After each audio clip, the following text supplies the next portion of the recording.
Assalamualaikum warahmatullahi wabarakatuh. Saya Nafisa Dwi Anggi Listina. Saya Radita Sulisayati. Saya Herlinda Firdaus Soleha. Saya Anggun Putri Tania. Kami dari kelompok 3 akan mempresentasikan tentang pengertian AI, sejarah AI yang ada di sekitar kita, dampak positif dan negatif AI. Di sini saya akan menjelaskan tentang pengertian AI. AI atau Artificial Intelligence adalah kecerdasan yang ditambahkan kepada suatu sistem yang bisa diatur dalam konteks ilmiah. AI juga didefinisikan sebagai kecerdasan entitas ilmiah. Andreas Kaplan dan Michel Helin mendefinisikan kecerdasan buatan sebagai kemampuan sistem untuk menafsirkan data eksternal dengan benar, untuk belajar data tersebut dan menggunakan pembelajaran tersebut guna mencapai tujuan dan tugas tertentu melalui adaptasi yang fleksibel. Sistem seperti ini umumnya dianggap komputer. Kecerdasan diciptakan dan dimasukkan ke dalam komputer agar dapat melakukan pekerjaan seperti yang dapat dilakukan manusia. Beberapa macam bidang yang menggunakan kecerdasan buatan atau AI antara lain sistem pakar, permainan komputer, logika kabur, jaringan saraf tiruan, dan robotika. Secara teknis, kecerdasan buatan adalah model statistik yang digunakan untuk mengambil keputusan dengan menganalisir karakteristik dari suatu objek berbasis data yang kemudian dipasang di berbagai perangkat elektronik.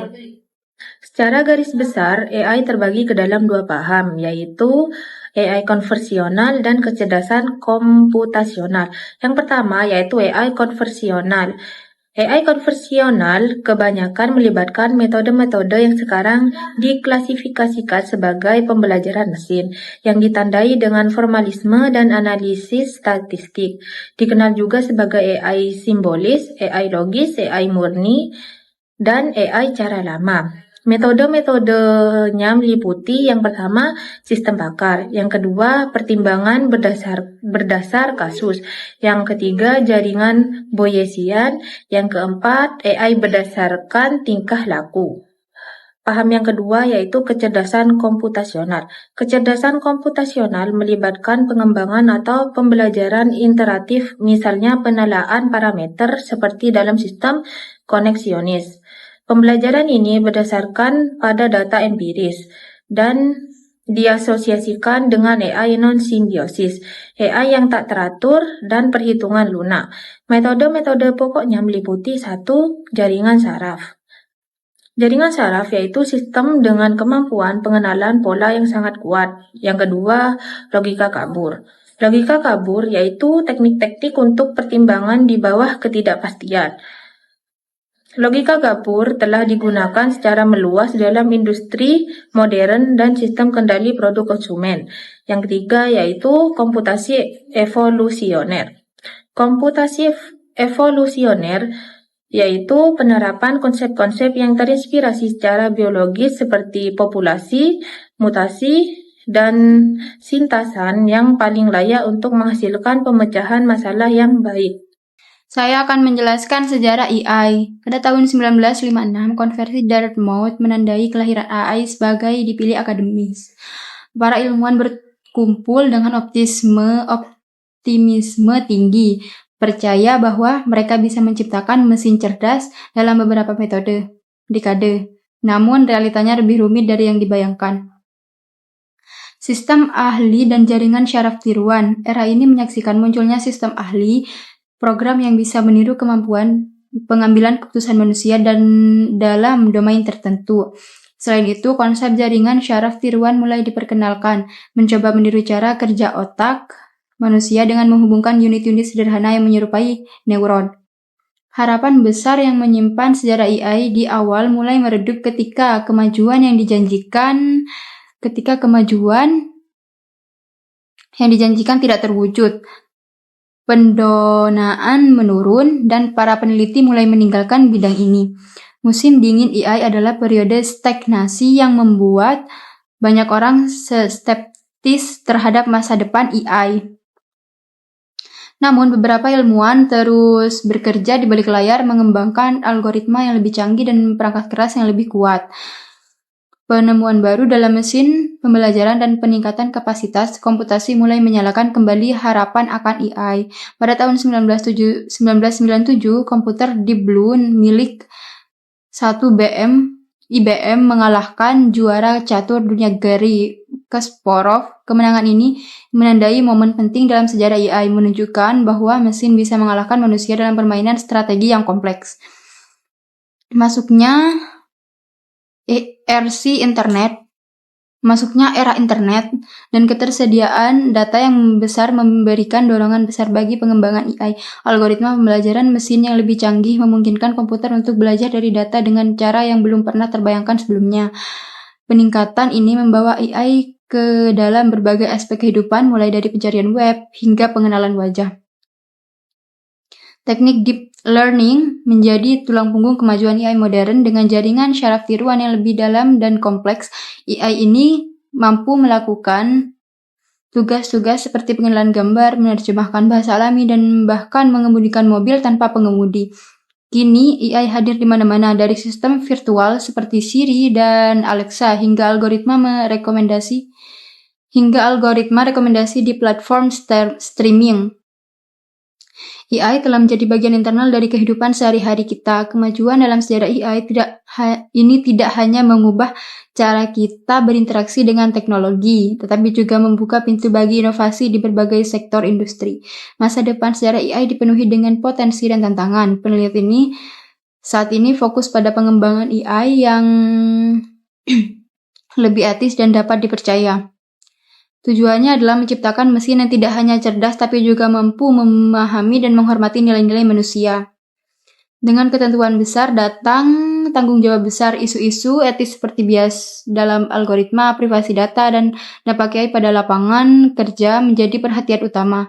Memastikan masyarakat harus siap menghadapi tantangan ini dengan bijak untuk memastikan bahwa kemajuan teknologi membawa manfaat bagi semua orang.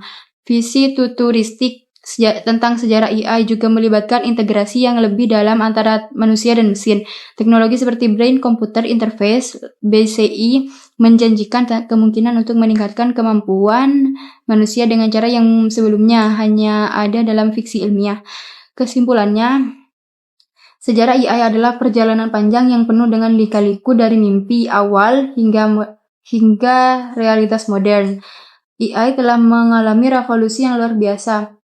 Masa depan masih penuh dengan kemungkinan dan hanya waktu yang akan menjawab bagaimana kita akan hidup berdampingan dengan mesin yang semakin cerdas.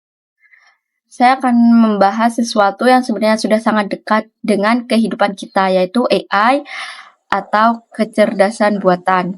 Yang pertama, AI di smartphone. Saat kita buka HP dan lihat rekomendasi video di YouTube atau TikTok, itu merupakan salah satu kerja AI.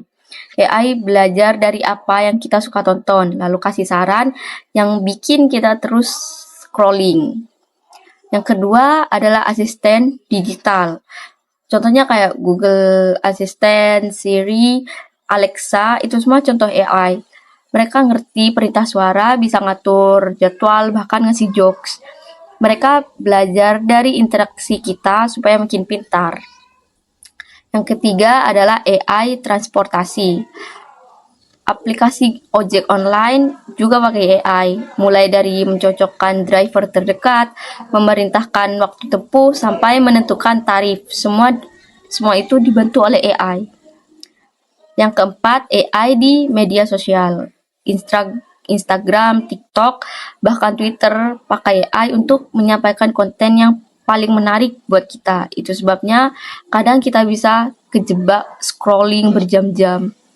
Yang kelima, AI di keamanan. CCTV canggih yang bisa mengenali wajah atau sistem keamanan rumah yang terhubung ke HP, semua pakai AI untuk deteksi gerakan dan memberi peringatan lebih cepat. Untuk penjelasan selanjutnya tentang dampak positif dan negatif AI akan dijelaskan oleh teman satu kelompok saya. Dan di sini saya akan menjelaskan tentang dampak positif dan negatif AI. AI telah berkembang pesat dan menjadi bagian penting dalam berbagai aspek kehidupan manusia. Namun di balik manfaat yang ditawarkannya, AI juga membawa dampak negatif yang perlu diperhatikan. Dampak negatif AI: 1. Privasi dan keamanan data. Penggunaan AI dalam mengumpulkan dan menganalisis data skala besar bisa mengancam privasi. Teknologi seperti pengenalan wajah dan sistem pengawasan AI dapat menimbulkan kekhawatiran, terutama jika digunakan secara berlebihan. 2. Gangguan terhadap struktur pekerjaan.